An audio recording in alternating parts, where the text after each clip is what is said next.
అధికార ప్రతినిధి వీరేందర్ గౌడ్ గారిని మాట్లాడాల్సిందిగా కోరుతున్నాం. భారత్ మాతా కి, భారత్ మాతా కి. అరే మీ అందరు ముఖాలు చూస్తుంటే ఇంతకుముందు మొన్నటి వరకు మల్లన్నాళ్ళందరినీ చూస్తూ ఉంటే తెల్లగా ఉంటుండే, ఇప్పుడు అంత నల్లగైనరు. దాని అర్థమైంది, మీరంతా ఊరూరు తిరిగి, పల్లె పల్లె తిరిగి, పట్నాల పొంటి తిరిగి, బస్తీల పొంటి తిరిగి ఏం చేసి వచ్చిండ్రు, ఏం చెప్పొచ్చిండ్రు? భారత్ మాతాకి జై శ్రీరామ్. కమలం పువ్వు గుర్తుకే. ఎవరు వస్తుంది ఇప్పుడు మన దగ్గరికి?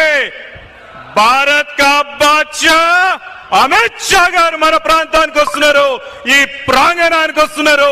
మనందరితో కలిసి మనతో మాట్లాడడానికి రాబోయే కాలంలో మన భారత్ మాతకు, మన భారతదేశానికి నరేంద్ర మోడీ గారిని మరొక్కసారి ప్రధానమంత్రి చేయడం కోసము, మన కోసము, మన భవిష్యత్తు కోసము, మన ధర్మం కోసము, మన యువత కోసము, మహిళల కోసము, పేదోళ్ళని పేదరికం నుంచి బయటికి తీసుకురావడం కోసము, మన దగ్గరికి మన ప్రధానమంత్రి కావడం కోసము నరేంద్ర మోడీ గారి తరఫు నుంచి మన దగ్గరికి అమిత్ షా గారు వస్తా ఉన్నారు.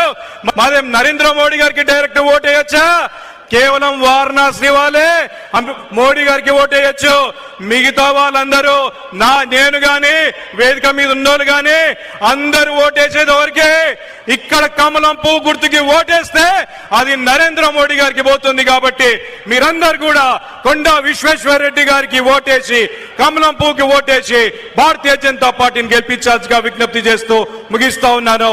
నమస్కారం. ధన్యవాదాలు.